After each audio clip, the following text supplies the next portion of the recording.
नमस्कार. स्वागत आहे तुमचं आपल्या यूट्यूब चॅनल सोनाली रेसिपीजमध्ये. तर आजची खास रेसिपी आज आपण बनवणार आहे. खूपच सोपी, खूपच चविष्ट, एकदम झणझणीत तयार होणारी मिक्स उसळ पाव. खूपच सोपी आणि खूपच टेस्टी रेसिपी आहे. चला तर मग या रेसिपीसाठी लागणारे संपूर्ण साहित्य व कृती पाहून घेऊ. झणझणीत उसळ पाव तयार करण्यासाठी इथे मी 1 वाटी कोम आलेली मिक्स उसळ घेतली आहे. 2 ते 3 पाण्यामध्ये चांगली स्वच्छ धुवून घ्यायची. त्यानंतर एका कुकरच्या भांड्यामध्ये टाकून 1 मोठा ग्लास पाणी टाकायचं आहे.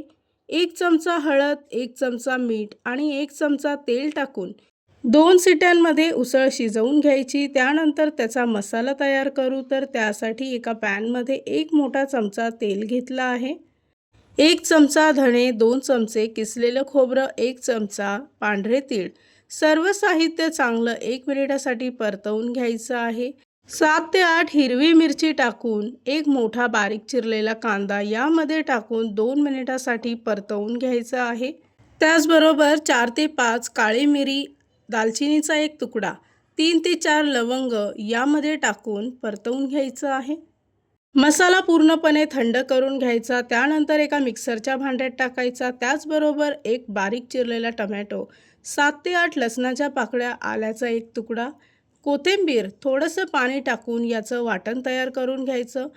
दुसऱ्या बाजूला एका कढईमध्ये 3 मोठे चमचे तेल गरम करून घ्यायचं. तेल गरम झालं की त्यामध्ये 1 मोठा चमचा लाल तिखट, 1 मोठा चमचा एव्हरेस्ट तिखा लाल, 1 मोठा चमचा गरम मसाला, 1 मोठा चमचा धने जिरे पूड टाकून वाटलेला मसाला त्यात टाकायचा आणि चांगला 3 ते 4 मिनिटासाठी परतवून घ्यायचा आहे. गॅसचा फ्लेम मंद आचेवर ठेवून 2 मिनिटासाठी यावर झाकण ठेवायचं. या रेसिपीसाठी लागणारे संपूर्ण साहित्य व कृती मी तुम्हाला डिस्क्रिप्शन बॉक्समध्ये दिले आहेत, तर तुम्ही तिथे जाऊन चेक करू शकता. 2 मिनिटानंतर मसाला चांगला परतवून झाला आहे. त्यावर अशा प्रकारे तरीसुद्धा तयार झाली आहे. त्यानंतर शिजवलेली उसळ यामध्ये टाकून मिक्स करायची आहे. त्याचबरोबर 1 मोठा ग्लास पाणी टाकायचं आहे. 1 चमचा मीठ टाकून मिक्स करून घ्यायचं आहे. त्याचबरोबर बारीक चिरलेली कोथिंबीर टाकायची आहे. तयार झाली आहे आजची खास रेसिपी. खूपच सोपी, खूपच टेस्टी, अतिशय झटपटीत आणि झणझणीत तयार होणारी मिक्स उसळ. ही रेसिपी तर तुम्ही नक्की ट्राय करून बघा, तुम्हाला खूपच आवडेल. ही उसळ तुम्ही पाव, भाकरी, चपाती, भात कशासोबतही खाऊ शकता. ही रेसिपी तर तुम्ही नक्की ट्राय करून बघा, तुम्हाला खूपच आवडेल. आणि जर का तुम्हाला हा आजचा व्हिडिओ आवडला असेल तर प्लीज लाईक, शेअर आणि कमेंट करा. चॅनलवर नवीन असाल तर सबस्क्राईब करा.